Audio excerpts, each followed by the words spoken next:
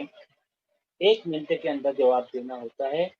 तो इसमें कितना ज़हन चौकस है स्टूडेंट्स का, कैंडिडेट्स का, इन सब चीज़ों को समझा जाता है और वहाँ पर उनकी इस्तेदाद जो है, उनका एप्टीट्यूड जो है पूरे तौर पर समझकर उनका इंतखाब किया जाता है।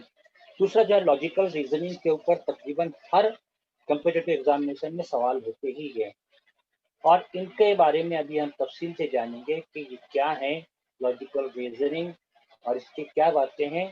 तो ये लॉजिकल रीजनिंग के ऊपर से क्वेश्चन होते ही हैं, तो उनकी स्टडी करना बहुत ज़रूरी होता है आप लोगों के लिए, ताकि उसको सही ढंग से हल कर सकें। तीसरी बात आमतौर पर जो मुश्तरक होती है, वो होती है अंग्रेज़ी में महारत। अंग्रेज़ी हमारे यहाँ हर जगह इस्तेमाल होती है, ज़्यादातर मवाद जो है, कंटेंट जो है अंग्रेज़ी की किताबों में है, ज़्यादातर सवाल जो है अंग्रेज़ी में ही पूछे जाते हैं। तो अंग्रेज़ी में सवाल पूछे जाते हैं, बहुत सारे लोग अंग्रेज़ी में ही जवाब। महारत का मतलब होता है कमांड, आपको कमांड होना चाहिए, महारत होना चाहिए। तो लैंग्वेज कमांड बहुत ज़रूरी है उसके लिए, ख़ासतौर पर इंग्लिश की। कल हमने लैंग्वेज के बारे में मुख्तलिफ बातें की थी, तो लैंग्वेज प्रोफिशिएंसी बहुत ज़रूरी है इसके लिए। अब यहाँ पर हमने क्वांटिटेटिव एप्टीट्यूड के बारे में देखा था, तो मैंने बताया था कि क्वांटिटेटिव एप्टीट्यूड जो है, इसकी वजह से आपका ज़हन कितना हाज़िर दिमाग रहता है और आप कितनी तेज़ी से कोई बात सोच सकते हैं, इसका जजमेंट लिया जाता है। तो इसको तकरीबन तमाम ही कॉम्पिटिटिव एग्जाम में शामिल किया जाता है।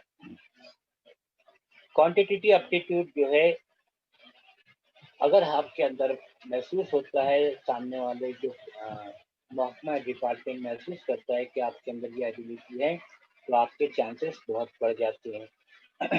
आमतौर पर डाटा इंटरप्रिटेशन है, परसेंटेज है, नंबर सीरीज है, अरिथमेटिक एप्टीट्यूड है, प्रॉफिट एंड लॉस है, एज प्रॉब्लम्स है, वर्क एंड टाइम है, simple interest and compound interest है, टाइम एंड स्पीड है, प्रोबेबिलिटी है।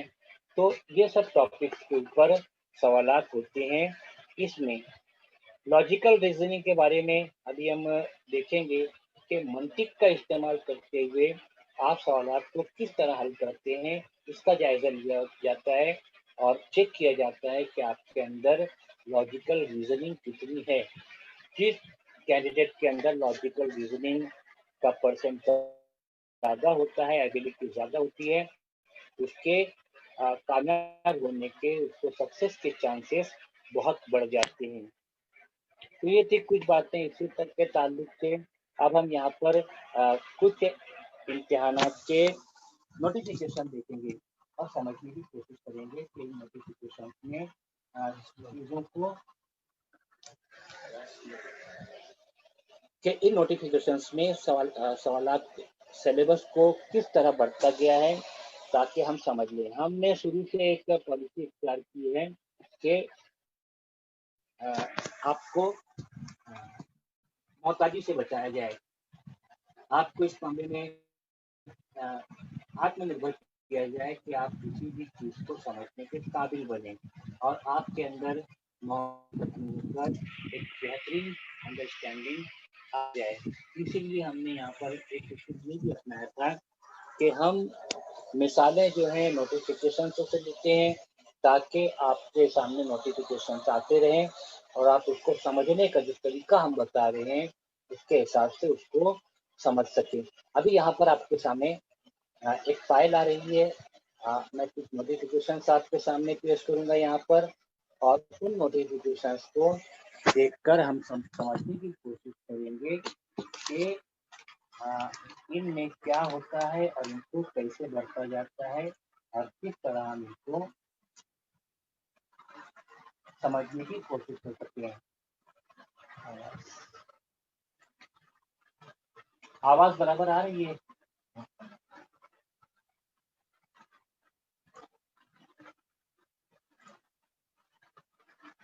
यहाँ पर आपके सामने फाइल आ रही है।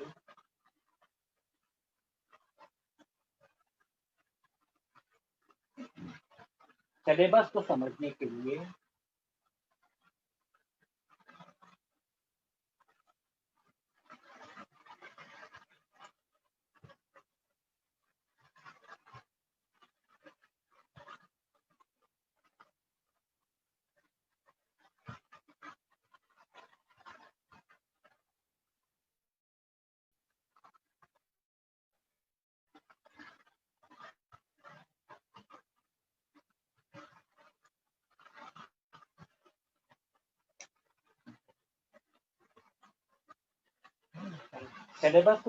के लिए ज़रूरी है कि आप एक चीज़ हमेशा ध्यान रखें कि जो इम्तिहान हो रहा है, तो उसमें क्या क्वालिफिकेशन, मिनिमम क्वालिफिकेशन क्या रखी गई है।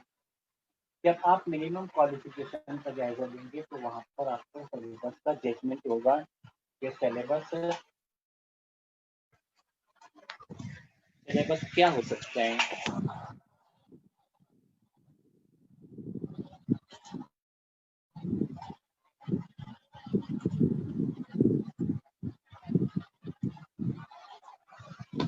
शेयर करें।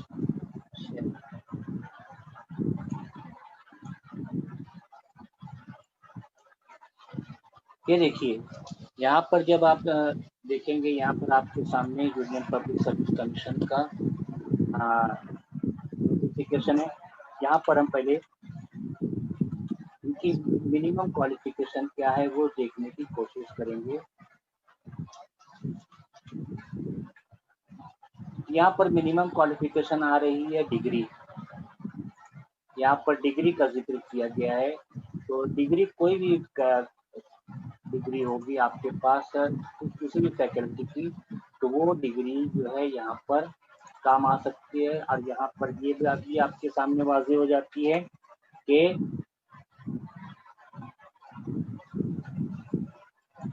सिविल सर्विसेज इम्तिहान में एक बात वाज़ेह हो जाती है कि सिविल सर्विसेज इम्तिहान में तीनों फैकल्टी के स्टूडेंट जो है एज ए कैंडिडेट अपीयर हो सकते हैं। यहाँ पर सिलेबस में मेन एग्जाम का सिलेबस आपके सामने है। यहाँ पर उसका पेपर 1 जो है क्वालिफाइड जो है लैंग्वेज का, ये इंडियन लैंग्वेज, यहाँ पर इंग्लिश है सेकंड, और उसके बाद पेपर फर्स्ट में ऐसे है। आपको जो सवालात दिए रहेंगे उसके ऊपर से एक मजमून लिखना रहेगा। यहाँ पर सिलेबस आपके सामने है, history and geography of the world and society. यहाँ पर होगा कि आपको इंडियन हेरिटेज और कल्चर के बारे में, हिस्ट्री जो है या ज्योग्राफी जो है, वर्ल्ड और इंडियन लैंग्वेज पर आपको स्टडी करना रहेगी। जनरल स्टडीज पेपर सेकंड में governance, constitution, polity, social justice and international relations. GS3 जो है उसमें टेक्नोलॉजी, इकोनॉमिक डेवलपमेंट वगैरह के बारे में, बायोडाइवर्सिटी। GS4 में आपको एथिक्स, इंटीग्रिटी एंड एप्टीट्यूड, इस टॉपिक के ऊपर स्टडी करना रहेगा। ऑप्शनल सब्जेक्ट में भी आप जो ऑप्शनल सब्जेक्ट लेंगे उसके पेपर फर्स्ट और पेपर सेकंड का भी एक सिलेबस दिया हुआ रहेगा। तो ये आपको नोटिफिकेशन के जरिए वाज़ेह होगा कि आपको स्टडी करना है तो कितनी करना है और क्या करना है। यहाँ पर आपके सामने प्रीलिम्स एग्जाम का सिलेबस है, prelim examination of civil services exam. यहाँ पर करंट इवेंट्स है, करंट अफेयर है, हिस्ट्री ऑफ इंडिया। प्रीलिम के लिए जो सिलेबस है, history of Indian national movement है, Indian world and world geography है, इंडियन पॉलिटी, गवर्नेंस, कॉन्स्टिट्यूशन के बारे में है, इकोनॉमिक्स एंड सोशल डेवलपमेंट है। यहाँ पर जनरल इशूज और एनवायरमेंटल, इकोलॉजी, बायोडाइवर्सिटी वगैरह का है। यहाँ पर जनरल साइंस से, जनरल साइंस से आपको अंदाजा होगा कि आपको जनरल साइंस के नाम से जितनी भी चीज़ें हैं, खास तौर पे जो साइंस मैगजीन वगैरह में आता है, वो पढ़ना है। प्रीलिम का जो पेपर सेकंड होता है उसमें comprehension, interpersonal skills, logical reasoning जो अभी हमने बात किया, decision making, general mental ability और बेसिक न्यूमरेसी जो अभी हमने बात किया। दो चीज़ें यहाँ पर जो मैंने कॉमन चीज़ें कहा था वो आ गई है आपके सामने है। क्योंकि कॉम्प्रिहेंशन का ताल्लुक होता है तफहीम जिसे हम कहते हैं, इसका ताल्लुक लैंग्वेज से होता है, तो तफहीम जो है आपके सामने इंग्लिश पैराग्राफ की सूरत में आएगी। तो वहाँ पर हमने जो कॉमन चीज़ तीसरी देखी थी अंग्रेजी, वो यहाँ पर क्लियर हो रही है। तो ये जो सिलेबस है ये आपके सामने आया है, इससे आपको तैयारी का जजमेंट होता है। पार्ट बी जो मेन एग्जामिनेशन है, तो उसका जो सिलेबस है वो यहाँ पर आपके सामने है। पार्ट फर्स्ट में देखिए ऐसे के बारे में है, ठीक है। यहाँ पर आपको ऐसे लिखना रहेगा। जनरल स्टडीज पेपर फर्स्ट में इंडियन हेरिटेज, आप हमने वहाँ पर हेडिंग पढ़ी थी। यहाँ पर इंडियन हेरिटेज के बारे में मुख्तलिफ बातें पॉइंट्स के सूरत में मौजूद हैं, और यहाँ पर आपको स्टडी करने के बाद जजमेंट होगा कि आपको ये पढ़ना है। और वाज़ेह तौर पे मैं कह दूँ कि आपको यही पढ़ना है। इंडियन हेरिटेज, इंडियन कल्चर बहुत वसी टॉपिक है, उसमें आपको पूरा नहीं पढ़ना है, बल्कि इंडियन हेरिटेज एंड कल्चर के बारे में ये पॉइंट्स की सूरत में जो बातें की हुई हैं, आपको सिर्फ इनकी स्टडी करना है। तो यहाँ पर खुद ब खुद इंडियन कल्चर, इंडियन हेरिटेज जो एक बहुत इंतहाई वसी टॉपिक है, उसको एक लिमिटेशन के साथ आपको यही चीज़ें समझने वाली है नोटिफिकेशंस में। अभी आप जनरल स्टडीज पेपर सेकंड जो है उसमें गवर्नेंस, कॉन्स्टिट्यूशन वगैरह के बारे में हमने पढ़ा था, तो यहाँ पर भी वही पॉइंट्स की सूरत में आपके सामने हैं। तो वो भी एक बहुत वसी टॉपिक है, मालूमात है। मगर आपके सामने ये जो पॉइंट्स है इनकी ही रोशनी में आपको पूरी स्टडी करनी है। ऑप्शनल सब्जेक्ट आप ऑप्शनल सब्जेक्ट के बारे में भी तमाम तर बातें यहाँ पर लिखी रहती हैं। हर ऑप्शनल सब्जेक्ट का पेपर फर्स्ट पेपर सेकंड जो होता है उसका जो डिटेल होता है वो दिया होता है, और डिटेल्ड सिलेबस जो भी दिया हुआ रहता है तो वो इत्मीनान रखिए कि वो पूरे सब्जेक्ट को कवर नहीं करता, बल्कि पूरा जैसे यहाँ पर नीचे दिया हुआ है एनिमल हस्बेंड्री एंड जो तफसील दी हुई है, तो ये पूरा टॉपिक नहीं कवर करेगा बल्कि उसके मखसूस पॉइंट्स को ही कवर करता है ये पूरा सिलेबस। तो अभी हमने सिविल सर्विसेज का नोटिफिकेशन देखा और हमको अंदाजा हो रहा है कि इस नोटिफिकेशन में किसी भी बात को लिमिटेशंस के साथ पेश किया गया है और आप उसको ज़्यादा समझ सकते हैं। अभी यहाँ पर आपके सामने इंडियन फॉरेस्ट सर्विसेज एग्जामिनेशन 2020 है। जब इसको समझेंगे तो पहले हम देखेंगे कि इसकी मिनिमम क्वालिफिकेशन क्या है। मिनिमम क्वालिफिकेशन यहाँ पर आपके सामने है, बैचलर्स डिग्री बोला गया है with at least one of the subject of science, botany, chemistry वगैरह वगैरह।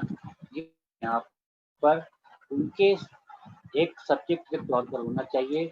यहाँ पर अंदाज़ा होता है कि ये स्टूडेंट्स ही एग्ज़ाम देंगे, और जब ये स्टूडेंट्स एग्ज़ाम देंगे तो उनको एग्ज़ाम देने के लिए कौन सा सिलेबस है ये भी यूपीएससी ने हमारे सामने पेश किया है। और यहाँ पर आपके सामने स्क्रीन पर है वो सिलेबस। यहाँ पर प्लान ऑफ एग्जामिनेशन में उसका जिक्र होता है, और ये आपके सामने उसका जो प्रीलिम है, जैसे कि आप जानते हैं फॉरेस्ट सर्विसेज का प्रीलिम जो होता है वो सिविल सर्विसेज के साथ होता है, मगर इसका अपना मेन एग्ज़ाम होता है और सिविल सर्विसेज का अपना अलग मेन एग्ज़ाम होता है।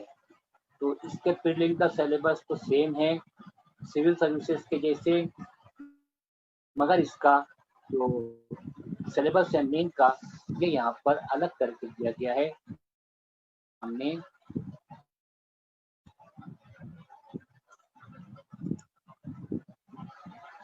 मौजूद है।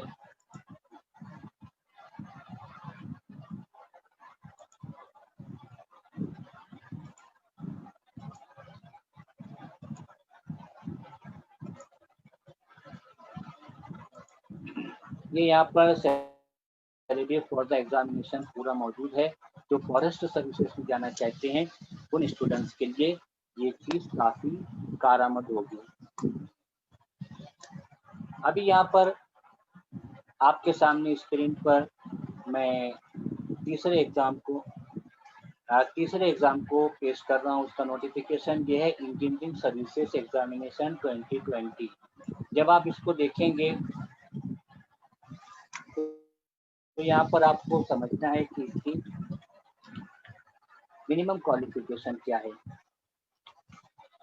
और देखेंगे यहाँ पर डिग्री इन इंजीनियरिंग वहाँ पर जिक्र है। अब जब आप डिग्री इन इंजीनियरिंग है तो जाहिर बात है इसका सिलेबस जो है इंजीनियरिंग के ही हिसाब से होगा। तो यहाँ पर हमारे सामने इसकी डिटेल मौजूद है। यहाँ पर उसके पेपर में देखिए general studies of engineering aptitude है, उसके बाद सिविल इंजीनियरिंग पेपर है। यहाँ सिलेबस दिया हुआ है और सिलेबस से सिविल इंजीनियरिंग यहाँ पर मुझको नज़र आ रहा है और आपको भी नज़र आ रहा होगा। तो ये चीज़ें जो है आपको यहाँ पर मुख्तलिफ नोटिफिकेशन से अंदाज़ा हो रहा है कि सिलेबस जो है डिटेल में सामने ही रहता है, बस हमको वो सिलेबस को सही ढंग से समझना रहता है। या यहाँ पर एक मिनिमम अगले नोटिफिकेशन में दिया हुआ है कि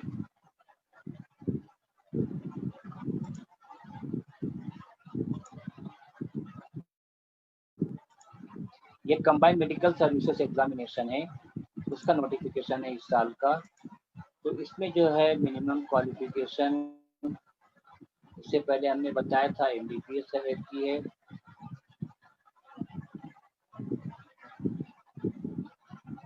इसका सिलेबस जो है हम यहाँ पर जजमेंट देंगे।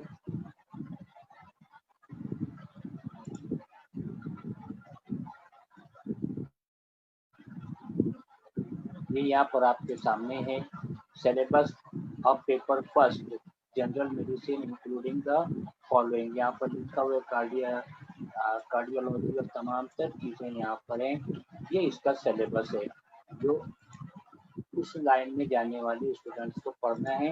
इसी तरह यहाँ पर national defence academy and naval academy जो NDANA कहा जाता है, और इसके मिनिमम क्वालिफिकेशन को हम देखने की कोशिश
हमने इससे पहले देखा था कि ये स्टूडेंट्स 12th बेस पर होता है।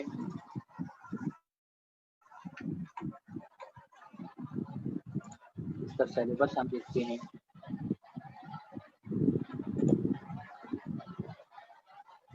Mathematics and general ability test होता है इसमें। यहाँ इसका मैथमेटिक्स का पूरा सिलेबस दिया हुआ है आपके सामने। तो चलिए, हमने मुख्तलिफ नोटिफिकेशन को देखा, और यहाँ पर इसको देखने का मकसद ही यही था कि हम अंदाज़ा करें कि सिलेबस क्या होता है और कहाँ होता है। तो सिलेबस क्या होता है, हमने देखा कि सिलेबस जो है हर नोटिफिकेशन में होता है, और ये सिलेबस उस इम्तिहान के लिए सवालात जो होते हैं उस इम्तिहान के, उसमें इसी सिलेबस का अहाता किया जाता है। इस सिलेबस के ऊपर से ही सवाल पूछे जाते हैं। मैं बार बार जोर देकर बोल रहा हूँ कि बहुत सारे लोग इस मामले में बहुत उलझन का शिकार रहते हैं कि क्या सवाल पूछा जाएगा, कैसे पूछा जाएगा, कहीं ये तो नहीं पूछा जाएगा, कहीं वो तो नहीं पूछा जाएगा। तो हमारे सामने तमाम चीज़ें मौजूद होती है, बस उनको समझने की कोशिश करना चाहिए। और इसी बात को समझने के लिए मैंने यहाँ पर कुछ इम्तिहानों के जो 2020 के इसी साल के एग्जाम हैं, उनका मैंने सिलेबस यहाँ पर पेश किया है, और उसमें मैंने सर्च करके बताया है कि सिलेबस होता है। और एहतियातन हमने मिनिमम क्वालिफिकेशन को भी समझने की कोशिश की। मिनिमम क्वालिफिकेशन से हमको समझ में आता है कि सिलेबस का लेवल क्या होता है। जैसे मैंने कंबाइंड मेडिकल सर्विसेज के बारे में देखा, तो उसकी मिनिमम क्वालिफिकेशन के मुताबिक जो है उसका सिलेबस है। इंजीनियरिंग सर्विसेज के मुताबिक उसका सिलेबस है। सिविल सर्वेंट्स के लिए जो सिलेबस होना चाहिए सिविल सर्विसेज में, वो सिलेबस है, और उसी के हिसाब से मुख्तलिफ सवाल पूछे जाते हैं, और उसी की स्टडी करके कोई भी स्टूडेंट इन एग्जाम को क्रैक कर सकता है। तो ये थी कुछ चीज़ें आपके बारे में।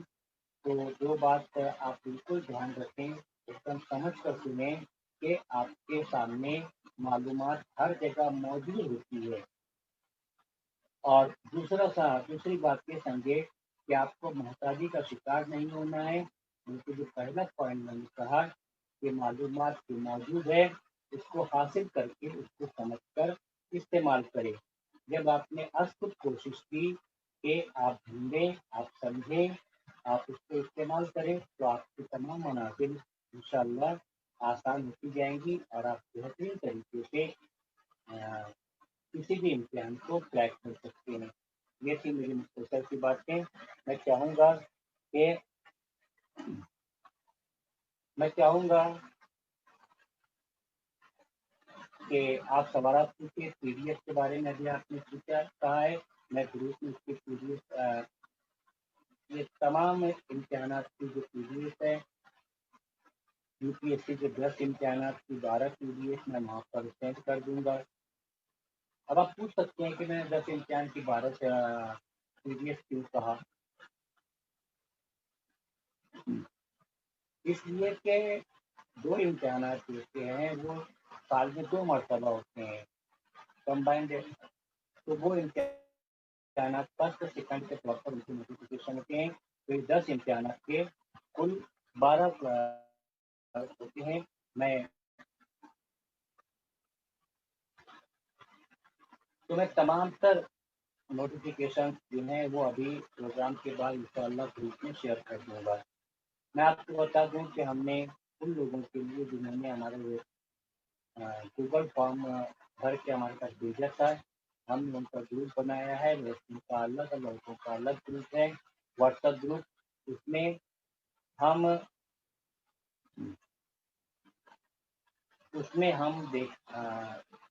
ग्रुप में मालूमात शेयर करते हैं। ये भी एक अहम टॉपिक है कॉम्पिटिटिव एग्ज़ाम के ताल्लुक से, सिलेबस।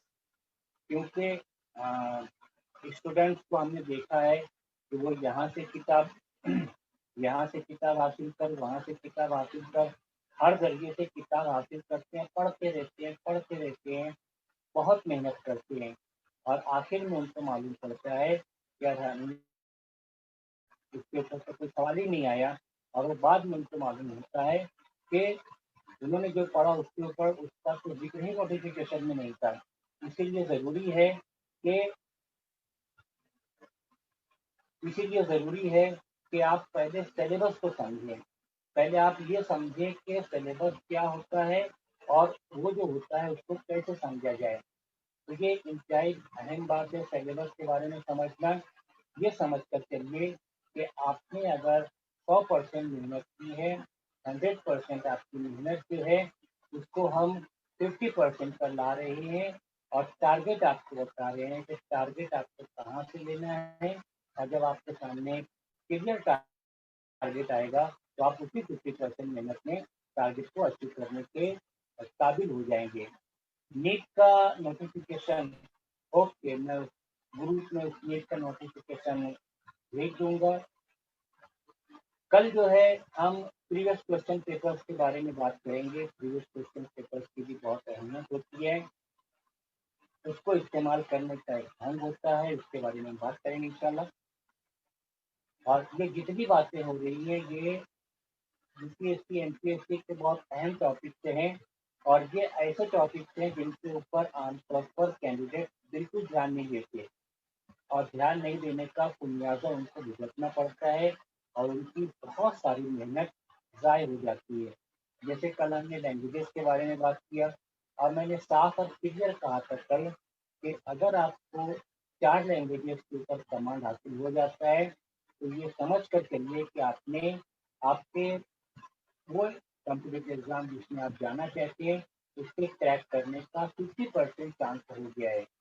मैं ज़िम्मेदारी से कह रहा हूँ कि लैंग्वेज की महारत जो है, कमांड जो है, इससे आपका एक बहुत बड़ा रास्ता आसान हो जाएगा।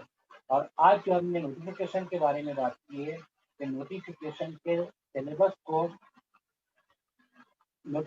के सिलेबस को समझने का जो तरीका है वो हमने देखा है, अमलन उसको समझने की कोशिश की है, तो उससे आपको वाज़ेह तौर पर एक पूरा बॉक्स मिल जाएगा जिसमें आपको घूमना फिरना है, जिसमें आपको चलना है। और ये जितनी ये बातें हैं सेम इट इज़ आप यूपीएससी के तमाम एग्ज़ाम्स पर इनका एप्लीकेशन होता है और ये तमाम बातें जितनी भी स्टेट के कॉम्पिटिटिव एग्ज़ामिनेशन होते हैं उन एग्ज़ाम के लिए भी ये चीज़ें